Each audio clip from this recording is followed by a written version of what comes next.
sekarang Bali open border. Iya. Dunia pariwisata mestinya tidak ribut-ribut lagi. Iya. Bahwa mereka sudah diberikan kesempatan untuk menerima wisatawan. Iya. Wisatawan sudah boleh datang ke Bali. Iya. Nah, pertanyaannya kenapa kok nggak ada wisatawan yang datang?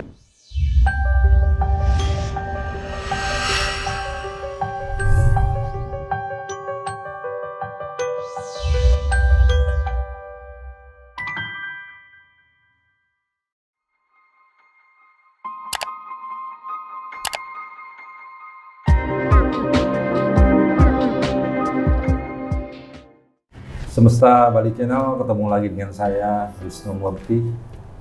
Dan hari ini kita akan membahas satu tema yang seksi, yakni lagi-lagi kita bicara tentang pariwisata. Kenapa pariwisata kita bicarakan? Karena ini adalah soko guru ekonomi bagi kita, masyarakat Bali, dan pariwisata akan memberikan dampak yang begitu luas dalam berbagai macam aspek kehidupan kita. Dan tentu ketika bicara pariwisata, salah satu tokoh yang kita undang untuk hadir yang kedua kalinya ini adalah Bapak Agung Rai Surya Wijaya. Dia adalah Ketua PHRI dan sekarang diberikan tugas berat nih sebagai Badan Promosi Pariwisata. Ini di dalam situasi pandemi COVID, promosi menjadi salah satu alat yang sangat penting. Selamat pagi, Pak Agung Rai. Ya. Om Swastiastu. Ya, gimana kabarnya? Ya, selamat pagi, Bang Wisnu. Jadi Astungkara sehat ya. Harus sehat. Ya. Ya.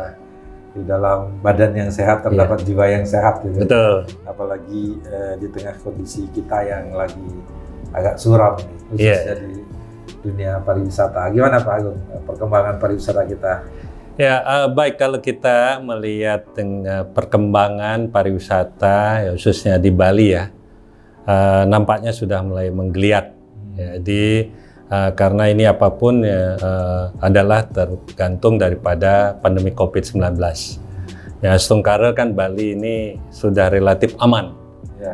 Jadi pandemi COVID-19 kasus positifnya udah terus menurun, dan sekarang bahkan 1 digit. Wow. Jadi ini yang di atas Bali kerja keras pemerintah dan juga kategori 1 digit. Iya. Artinya apa itu?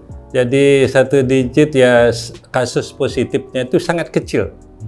Jadi level 2, bahkan Bali bisa dinyatakan level 1 sebenarnya ya. Karena kita lihat kalau kasus per hari minggu ini 9, 7 gitu. Jadi paling naiknya juga ke 11.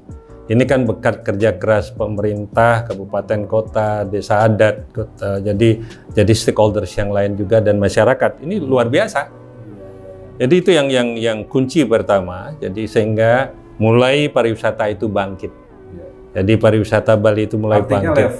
penurunan level ini ada korelasi positif ya terhadap peningkatan kedatangan wisatawan. Oh sangat, karena ketika level kita ada turun, ini bisa membangun kepercayaan.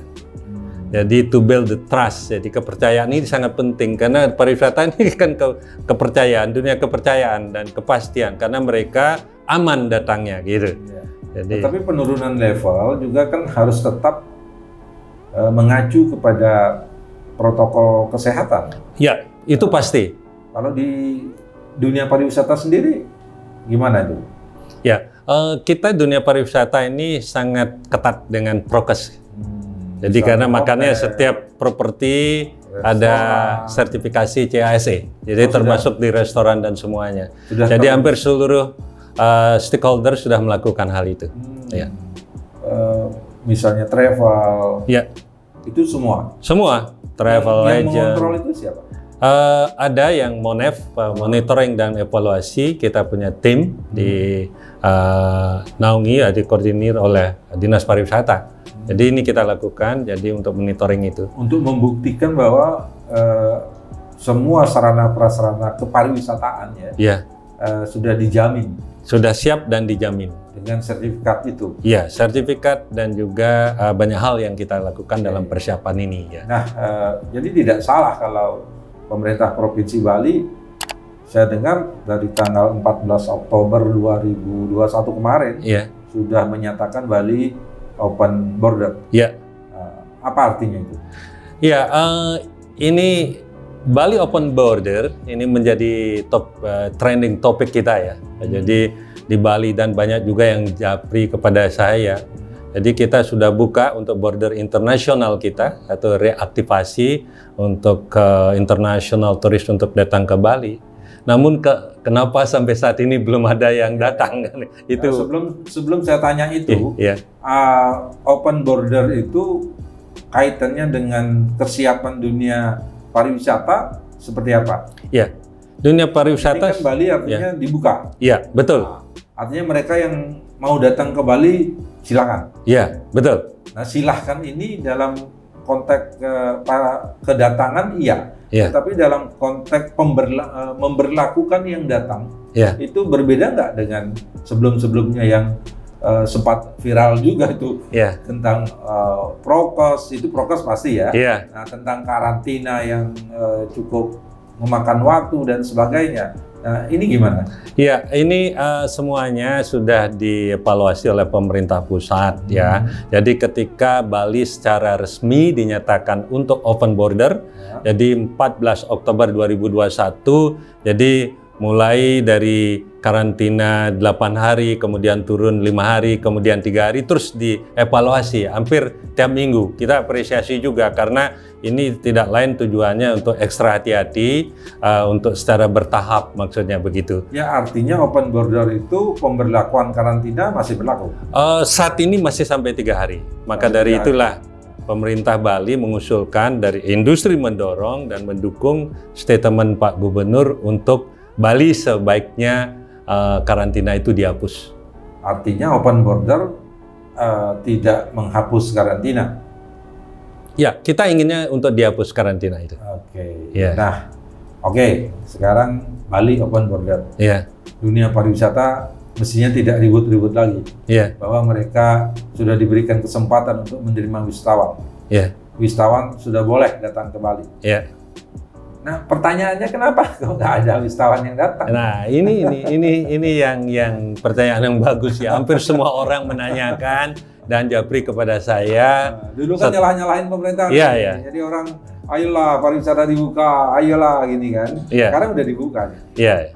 Jadi dengan dibukanya ini kita apresiasi ya pada pemerintah pusat, yang mana pemerintah pusat punya kewenangan penuh yang disebut Mahatata yang mengatur seluruh wilayah NKRI Jadi ini. ketika karantina dan sebagainya, prokes dan sebagainya boleh dan tidak boleh itu bukan kewenangan daerah ya. Bukan. Itu Jadi kewenangan pusat. Pusat, Dan betul. sekarang pusat sudah memberikan izin dalam tanda kutip ya Ya. untuk open border. Ya, pusat telah memberikan izin untuk open border, tapi memang sampai saat ini kenapa wisatawan mancanegara belum datang?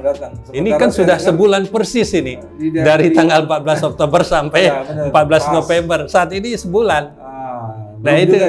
belum. belum pernah lihat nih. Iya, belum lihat. Saya selaku Ketua Badan Promosi Pariwisata, memang secara intens kita komunikasi dengan bisnis partner kita di luar negeri. Ya, jadi tentu ada beberapa hal penyebabnya kenapa mereka belum datang.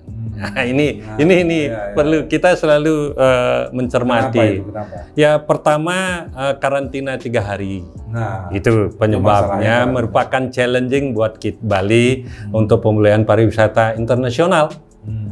Nah, itu yang kedua adalah visa on arrival, VOA harus dilakukan lagi, khususnya kepada negara-negara 19 negara yang kita ajak kerjasama. Itu yang nih kan. Yang ketiga adalah visa turis. Ya ini jangan hanya visa kunjungan untuk bisnis saja. Jadi itu yang harus dilakukan. Maka dari itu ada 3 hal penyebabnya itu. Kita sekarang mendorong pemerintah dari industri tentunya menginginkan agar secepatnya. Artinya kan tetap ini adalah peran pemerintah. Ya, masih. Jadi Untuk kewenangannya. melakukan 3 hal tadi. 3 hal itu Pertama, gimana karantina dihapus. dihapus. Ya. Ini juga keinginan teman-teman di Di industri. pariwisata. Ya. Nah, kedua berkaitan dengan visa on arrival. Ya, Ini harus diberlakukan lagi. Berlakukan lagi. Iya, betul. Nah, siapa yang harus melakukan ini? Iya, pemerintah pusat kewenangannya. Karena di sini terkait dengan Menkumham, jadi ini menyangkut ke imigrasi. Ya, itu menyangkut ke Menlu, jadi hubungan bilateral antara Indonesia dengan negara-negara luar, dan juga menyangkut Menhub perhubungan. Dan dari Kementerian Pariwisata tentu sudah mengusulkan hal itu supaya pariwisata itu cepat pulih dan ekonomi bangkit. Kan itu yang tujuannya kan begitu. Artinya tidak serta-merta ya. Ada langkah-langkah lain yang juga harus bergerak bersamaan. Ketika satu kebijakan diambil, yang lain juga harus mengikuti. Ya, jadi paralel dia, jadi satu paket. Itu yang terjadi. Nah, di negara lain gimana terhadap khususnya pesaing-pesaing Bali? Ya, apa yang mereka lakukan? Akhirnya kan ini yang dipakai momentum yang baik oleh negara lain. Nah, contoh aja yang paling dekat adalah Thailand. Nah, Thailand ketika mereka sudah open borders untuk wisman yang datang, saya berita yang terakhir itu untuk 1 minggu ini saja November, tanggal 1 sampai tanggal 7 November, itu kedatangan wisatawan itu puluhan ribu. Nah, ini yang saya mau cerita the best vibe-nya saja dari mana? Pertama itu dari Jerman. Dari Jerman aja tanggal 1 sampai 7 November itu mencapai 2.666. Ke Thailand. Iya, ke Thailand. Direct flight dari Jerman ke Thailand. Yang kedua itu adalah dari Amerika. 2.665. Beda 1 orang. Nah, yang ketiga adalah dari United Kingdom. Dari Inggris, jadi 1.475. Itu yang terjadi. Yang keempat itu justru dari Jepang, 1.449. Dan yang kelima adalah dari South Korea, 987 orang. Nah, bayangkan, belum negara-negara yang lain yang diajak. Katakanlah kalau misalnya sampai mencapai 20.000 dalam 1 minggu, 1 bulan berapa ribu? Itu baru awal mereka mulai. Karena kelebihan dia apa? Kenapa mereka ke sana? Ini ya nih. Kelebihannya mereka adalah without karantina, tanpa karantina. Karena kenapa kita harus karantina? Tadi kan diceritakan mereka tidak ada karantina. Tidak ada. Tetapi ketika tidak ada karantina, kemudian visa on arrival-nya juga nggak diurus, kan sama juga.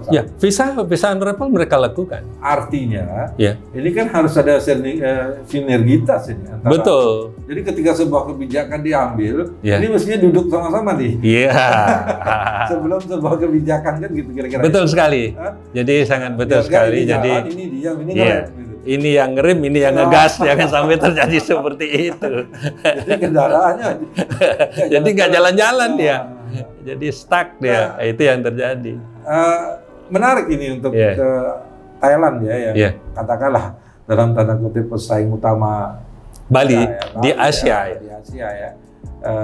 Dia sudah melakukan langkah yang lebih maju dalam Jadi one step ahead ya. Jadi langkah lebih maju dan ada pikirkan karena dari pengalaman-pengalaman itu. Nah, sekarang dunia pariwisata mesti harus dorong-dorong lagi nih. Siapa yang harus didorong agar ini 1 bulan loh? Ya, industri mencoba memformulakan agar lebih efisien, efektif, dan produktif. Jadi untuk pemulihan ini tentu memberikan saran kepada pemerintah, karena pemerintah sebagai regulator dalam hal ini. Jadi setelah itu selesai nanti ya baru B2B. Pertama kan G2G-nya dulu, di-clear-kan. Jadi itu yang harusnya, dan harus konsisten kita harus berani coba dulu. Ya saya paham, jadi kekhawatiran pemerintah dalam hal ini kan menjelang Christmas dan New Year. Kekhawatirannya jangan sampai di Bali ada third wave, jadi gelombang ketiga. Ya wajar karena belajar dari kasus yang tahun 2020.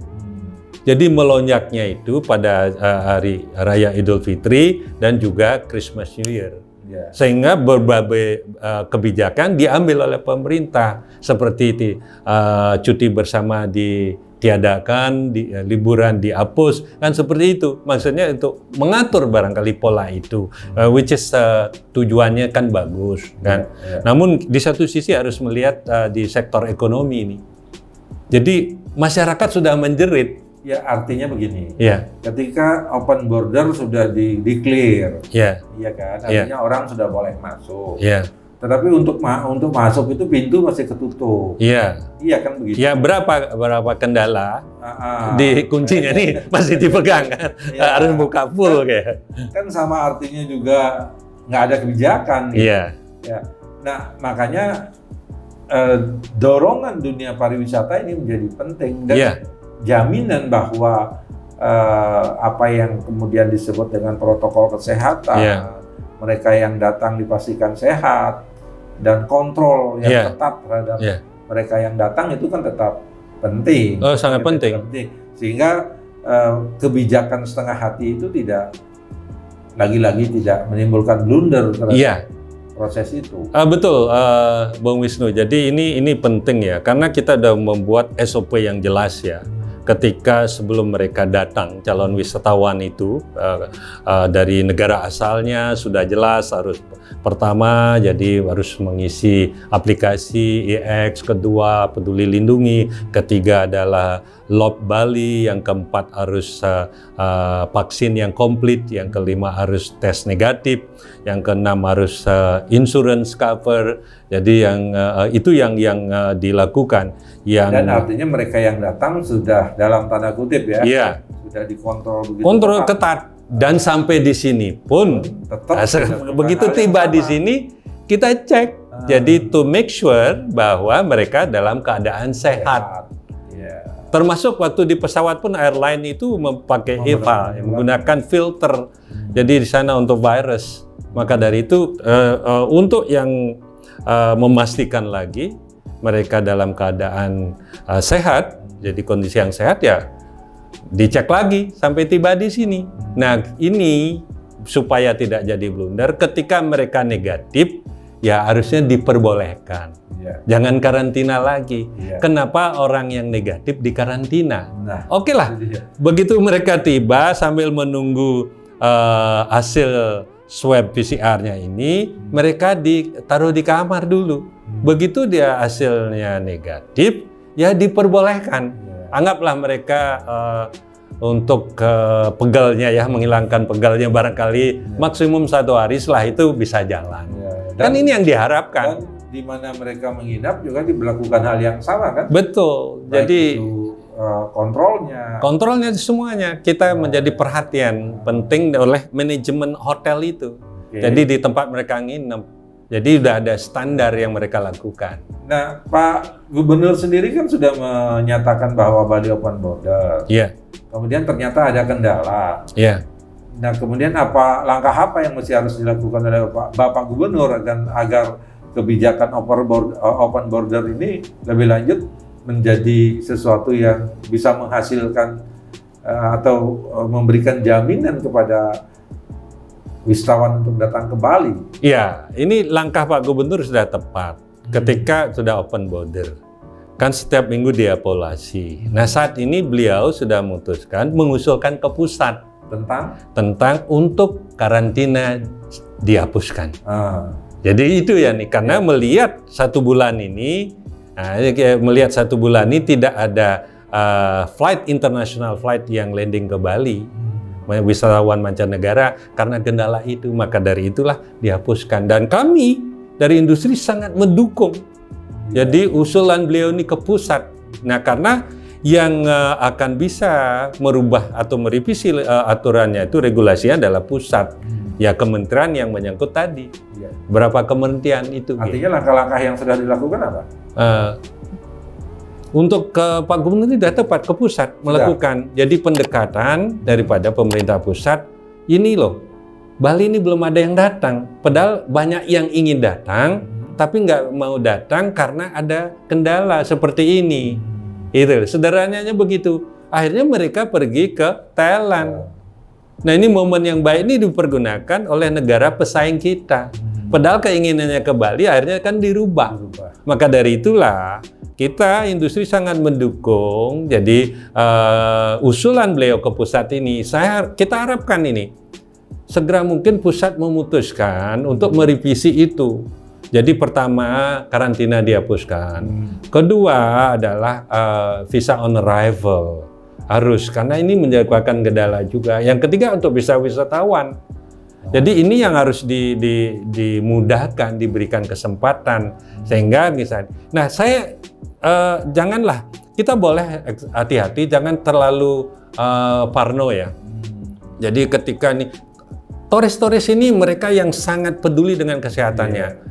Karena mereka kelasnya kan middle up, mereka they are very care about the health. Mereka juga takut, mereka juga pasti make sure dirinya sehat, tidak mau. Itu yang terjadi. Maka dari itulah, jadi jangan terlalu parno berlebihan. Namun kita harapkan segera sekarang lihat realita yang ada di Bali ini.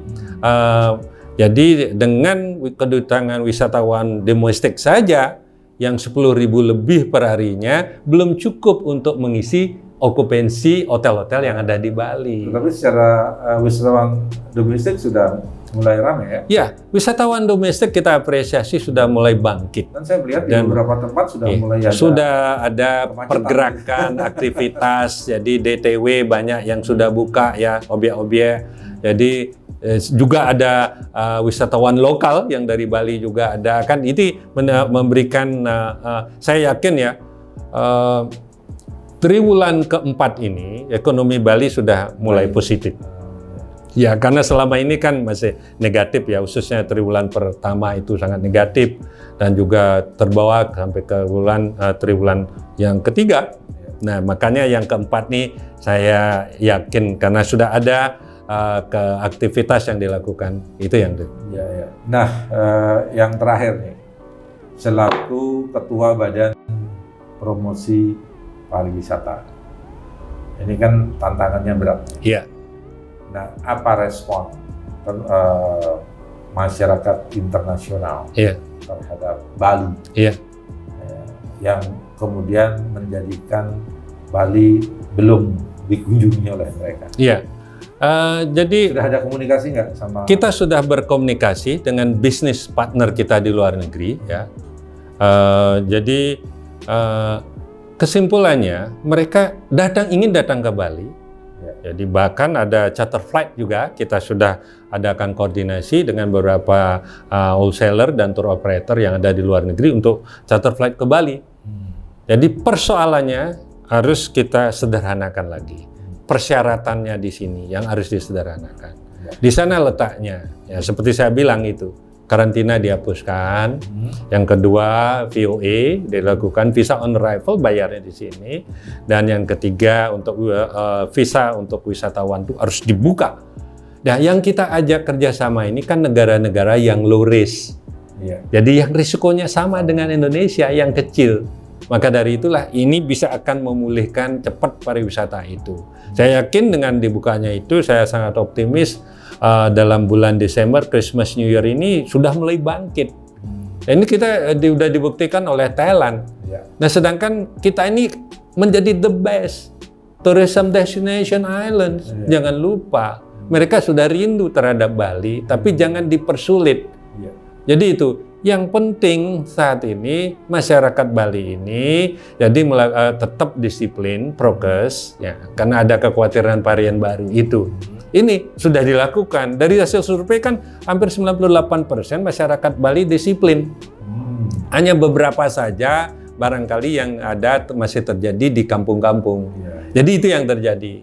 Ini yang kesadarannya sangat tinggi ya masyarakat Bali itu, dan khususnya yang bekerja di sektor pariwisata. Jangan lupa ya. Jadi 1 juta lebih orang yang kerja di sektor pariwisata ini melibatkan hajat hidup orang banyak.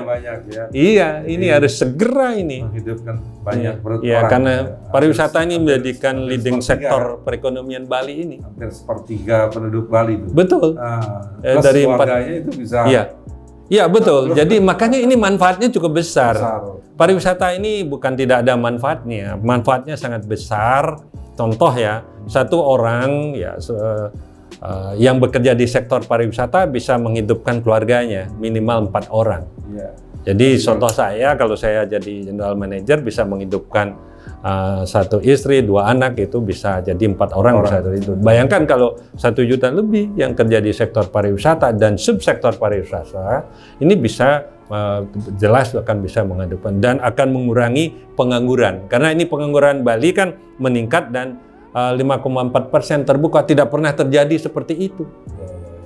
Jadi intinya perlu kebijakan yang komprehensif lah. Iya. Ya, antar sektor-sektor gitu kan. Iya. Karena satu sektor saja yang bergerak, sementara sektor lain yang ngerem, ini juga nggak menghasilkan titik temu yang seperti diharapkan tadi. Ya, saya yakin kalau sektor pariwisata ini mulai bangkit, akan bisa jadi meningkatkan sektor yang lain.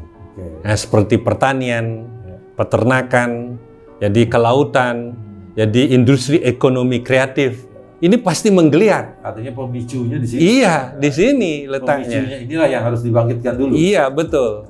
Ya, ini kalau ini tidak bangkit, ya seperti saat ini, jadi bayangkan hasil pertaniannya banyak sekarang dijual di jalan-jalan.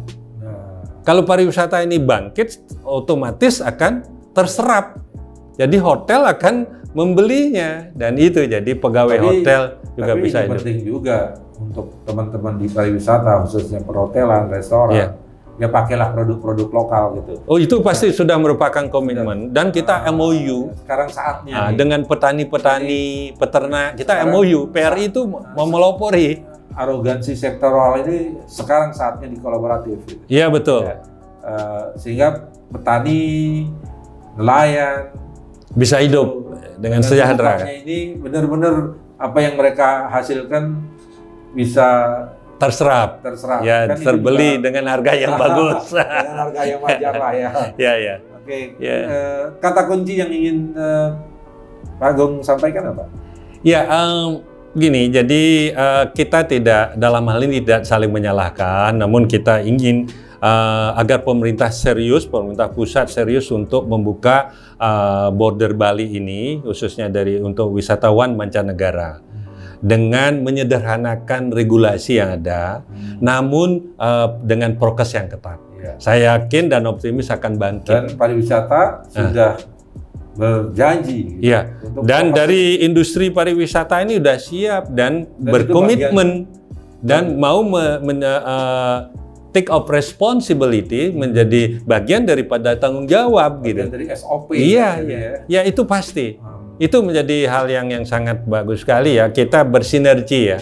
Karena membangun pariwisata ini kan melibatkan semua pentaelik ya. Jadi pembangun kepariwisataan. Saya sebut ABCGM. Jadi B itu dari bisnis atau private sector, yang C itu community, masyarakat, G itu government yang membuat regulasi, dan M media. Jadi media-media ini kita pakai menyalurkan informasi dan mensosialisasikan program pemerintah, dan supaya kita ini bersama-sama bersinergi terus. Dan kolaborasi, karena collaborative is the new competition. Jadi kita nggak bisa sendiri-sendiri. Itu, jadi mari kita bersama-sama. Itu harapan kita. Jadi sinergitas itu sangat penting. Jadi ini kan memberikan pandemi COVID ini ada positifnya juga, memberikan pelajaran yang sangat luar biasa. Kita harus lebih responsif, kita harus kolaborasi, kita harus lebih inovatif kan gitu, dan resilient, jadi tangguh. Jadi pembelajaran yang bagus ini. Makanya Pak Gubernur kan punya visi yang luar biasa itu. Jadi ekonomi kerti Bali. Nah, itu kan. Jadi mengangkat sektor lain juga selain pariwisata. Pariwisata ini sudah Bali dan khususnya Badung ya. Badung ini kan menjadi barometer pariwisata Bali. Dan juga pariwisata nasional Bali ini. Jadi dilihat itu. Apa-apa event-eventnya yang ada pasti di Bali dan ada di Badung juga. Dan inilah sektor penyangga lainnya harus juga ditingkatkan. Itu. Karena untuk balance ekonomi kita stabil. Jadi ternyata tidak sesederhana apa yang dibayangkan. Kalaupun open border sudah dilakukan, yang dulunya diminta agar dibuka. Ternyata setelah dibuka, ada hal lain yang harus dipikirkan lagi. Betul. Ini proses pembelajaran. Maka yang terpenting adalah bagaimana A, B, C, C, G, ini, M, M lagi satu benar-benar media. harus kolaboratif. Ya, Bisa menjadikan pariwisata Bali bangkit kembali. betul. Dan bahkan nanti akan bisa lebih berkembang dari apa yang pernah terjadi sebelumnya. Iya. Itu Kalau kira-kira. sinergitas ini dilakukan dengan baik, saya yakin 2022 mulai akan recovery dan international event banyak ada di Bali. Dan 2023 sudah recovery dan 2024 sudah pemantapan ekonomi Bali. Oke. Ya, karena ekonomi Bali kan waktu pariwisata ini normal selalu nomor 2 barangkali setelah di atas nasional ya, kan Jakarta dan Bali kan selalu rata-rata itu nomor 2 dan paling bagus kan pertumbuhannya. Nah ini karena kita sangat tergantung dari sektor pariwisata ini. Ya ini yang kita harus hati-hati memang. Ya. Memang sektor pariwisata adalah Yang very paling sensitive business riskan, ya. dan juga fragile business ya, jadi sangat riskan terhadap dipengaruhi oleh keamanan, kesehatan, ya. Jadi itu yang bencana alam itu yang menyebabkan. Oke. Baik, terima kasih Pak Agung Rai Surya Wijaya. Ya, sama-sama Bung Wisnu ya. Mudah-mudahan apa yang kita bincang-bincang santai ini bisa didengar oleh para pentahelik tadi. Iya, betul. Sehingga ada langkah-langkah yang lebih progresif lah Ya. untuk membangkitkan kembali pariwisata Bali.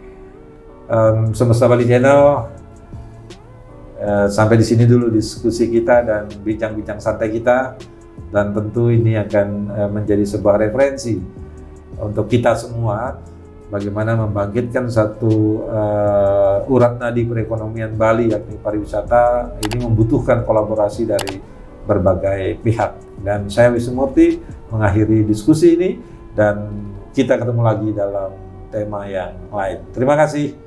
Om Santi. Om. Salam sehat.